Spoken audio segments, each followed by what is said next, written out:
बिस्मिल्लाहिर्रहमानिर्रहीम। अस्सलाम वालेकुम। Welcome to my YouTube channel delicious desi food. आज मैं आपके साथ शेयर करने जा रही हूँ अरबी गोश्त।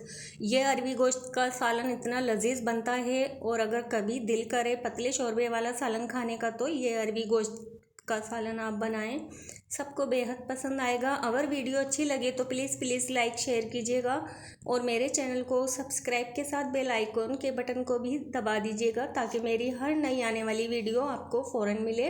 अगर अभी तक आपने इंस्टाग्राम पर या फेसबुक पर फॉलो नहीं किया है तो जल्दी से जाइए फॉलो कीजिए, लिंक आपको डिस्क्रिप्शन बॉक्स में मिल जाएगा। तो रेसिपी स्टार्ट करते हैं। मैंने ये हड्डी वाला बीफ लिया है, ये बड़े का गोश्त है 300 ग्राम और इसे अच्छे से वॉश करके रख लिया है। मैंने चूल्हे पर कुकर रख लिया है और इसमें 1/3 कप ऑयल गरम कर लिया है और एक मैंने बड़े साइज़ की प्याज ले ली थी, उसे मैंने स्लाइस में कट कर लिया है, वो ऐड कर दी है। अब इसे मैं फ्राई करूँगी मीडियम फ्लेम पर, सॉफ्ट हो जाए, लाइट पिंक कलर आ जाए इसका। प्याज हमारी सॉफ्ट हो गई है और लाइट पिंक कलर आ गया है तो मैंने बीफ ऐड कर दिया है। अब हम हाई फ्लेम कर लेंगे और हाई फ्लेम पर गोश्त को इतना भूनेंगे कि इसका कलर चेंज हो जाए और इसका पानी खुश्क हो जाए और इसमें जो स्मेल रह जाती है वो ख़त्म हो जाए, इतना इसको भून लेंगे। मैंने अच्छे तरीके से भून लिया है और गोश्त का कलर भी चेंज हो गया है। तो अब मैं 1 खाने का चम्मच अदरक लहसुन का पेस्ट ऐड करूँगी और अच्छे से मिक्स करेंगे और अदरक लहसुन के साथ इसको भूनेंगे ताकि अदरक लहसुन का कच्चापन भी ख़त्म हो जाए। अदरक लहसुन भूनने के बाद अब इस पॉइंट पर हम डालेंगे मसाले, जिसमें 1 टीस्पून है धनिया पाउडर और 1.5 टीस्पून है लाल मिर्च पाउडर, 1/2 टीस्पून नमक, 1/2 टीस्पून हल्दी और बिल्कुल थोड़ा सा पानी डालेंगे ताकि मसाले नहीं जलें और फिर इसे भून लेंगे 2-3 मिनट तक। मैंने 2 से 3 मिनट तक भून लिया है, मसालों का कच्चापन भी ख़त्म हो गया है। अब मैंने पानी ऐड कर दिया है, पानी इसमें 1.5 गिलास के करीब जाएगा गोश्त गलने के लिए। फिर हम अच्छे से गोश्त गला लेंगे, लेकिन पूरी तरह से नहीं गलाएंगे, 80% तक गलाना है क्योंकि हमें अरबी के साथ भी पकाना है गोश्त को। तो अब इसे मिला लेंगे पानी को और कवर करके प्रेशर आने देंगे मीडियम फ्लेम पर, फिर हम लो फ्लेम कर देंगे और 15 मिनट के लिए पकाएंगे। मैंने अरबियाँ ले ली हैं 250 ग्राम और अरबियों को हम छील लेंगे और छीलने से पहले आप हाथ पर ऑयल लगा लें ताकि इसका जो लेस निकलता है और लेस से फिर हाथ पर खुजली होने लगती है, तो अच्छा है कि हाथ पर ऑयल लगाकर छीलें। और इस तरीके से छीलकर सब रख लूँगी मैं और फिर धो लेंगे इसको वॉश करके और पानी ड्राई कर लेंगे। मैंने सभी अरबियों को छील कर रख लिया है और धो लिया था मैंने छीलने के बाद और खुश्क कर लिया है। अब इसमें कट लगा देंगे छुरी से, इस तरीके से ऊपर से लाकर और नीचे रोक देंगे, इस तरीके से सब में कट लगा देंगे। मैंने नॉन स्टिक का पैन ले लिया है और इसमें 2 खाने के चम्मच घी डालेंगे। घी मेल्ट हो जाए, घी गरम हो गया है तो अब मीडियम फ्लेम पर अरबियों को फ्राई करेंगे और इसमें कलर चेंज हो जाए इसको फ्राई कर लेंगे अलट पलट करके। माशाल्लाह देखिए कितना अच्छा कलर आ गया है, हमने अच्छे से फ्राई कर लिया है। अब हम चूल्हा बंद कर देंगे और इसे निकाल कर रख लेंगे।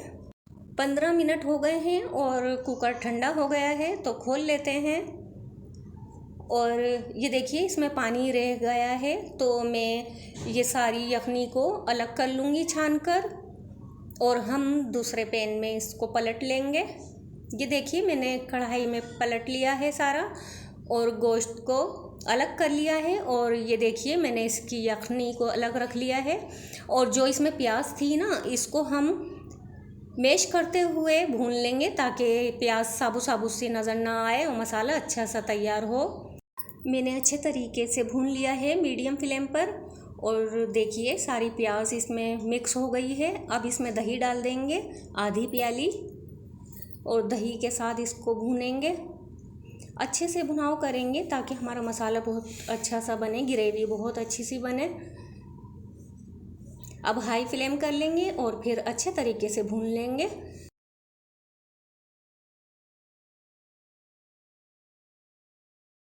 हमने दही डालकर अच्छे से भून लिया है। जब दही ऐड करें तो मीडियम बिल्कुल लो कर लीजिएगा आप फ्लेम को, और फिर दही ऐड करने के बाद फिर हाई फ्लेम पर भून लें। और उसके बाद ये जो मैंने यखनी निकाली थी वो थोड़ी थोड़ी सी ऐड करते जाएंगे और मिलाते जाएंगे। मैंने सारी यखनी मिला दी है और ये अरबियाँ मैंने फ्राई की थी, अब ये सारी ऐड कर दी हैं। अब इसे मिला लेंगे अरबियों के साथ, मसाले के साथ अच्छे तरीके से मिला लेंगे। और अगर आप लोग मेरे चैनल पर नए हैं तो प्लीज़ सब्सक्राइब कीजिएगा और कमेंट कीजिएगा आपको मेरी रेसिपी कैसी लगी। अब इसमें 3 हरी मिर्चें ऐड कर दी हैं मैंने फ्लेवर के लिए। अब जो बाकी यखनी बची थी वो भी ऐड कर दी है मैंने। ग्रेवी के हिसाब से आप लोग देख लीजिएगा, आपको कितनी ग्रेवी चाहिए उसी हिसाब से रखिएगा। वैसे अरबी गोश्त पतले शोरबे का अच्छा लगता है तो इसलिए मैंने सारी ऐड कर दी है। और हाफ़ टी स्पून मैंने गरम मसाला पाउडर ऐड कर दिया है। गरम मसाला पाउडर मिला लेंगे। माशाल्लाह देखिए लुक कितना अच्छा आ रहा है इसमें, बहुत ही ज़बरदस्त हमारा अरबी गोश्त तैयार हो रहा है। आप लोग ज़रूर ट्राई कीजिएगा। अब इसे कवर करके पकाएंगे अरबी के गलने तक 10 मिनट के लिए लो फ्लेम पर। मैंने अच्छे तरीके से पका लिया है लो फ्लेम पर 10 मिनट तक। माशाल्लाह बहुत ही अच्छी खुशबू आ रही है। हमने हरी मिर्चें भी डाली हैं, इसकी भी इसमें खुशबू बहुत अच्छी आ रही है, और मसालों की भी। और अरबी चेक कर लेते हैं। माशाल्लाह देखिए बहुत अच्छी टेंडर हो गई है और गोश्त भी हमारा गला हुआ है और बाकी इसमें भी पूरी तरह से गल गया है। अब इसमें हम नींबू का रस डाल देंगे। आधा नींबू ले लिया है मैंने, इसका रस डाल देंगे। अब इसमें हरा धनिया भी डाल देंगे। और अब ये रेडी है हमारा अरबी गोश्त का सालन। लेकिन चूल्हा बंद करके 2 मिनट के लिए छोड़ देंगे हम, ताकि हरा धनिया का गरम मसाले का फ्लेवर इसमें आ जाए। 2 मिनट के बाद सर्व करेंगे हम। लीजिए तैयार है हमारा अरबी गोश्त का सालन। आप इसकी ग्रेवी देखिए कितनी ज़बरदस्त है, बहुत ही जायकेदार है। और ये अरबी गोश्त का सालन बहुत ही ज़बरदस्त बना है। आप एक बार ज़रूर ट्राई कीजिएगा। और अगर आप लोग चैनल पर नए हैं तो प्लीज़ सब्सक्राइब कीजिएगा और मुझे कमेंट कीजिएगा आपको ये रेसिपी कैसी लगी। अब इजाज़त चाहती हूँ, फिर मिलूँगी एक और मज़ेदार रेसिपी के साथ। अपना और अपनी फैमिली का बहुत सारा ख्याल रखिएगा। अल्लाह हाफिज़।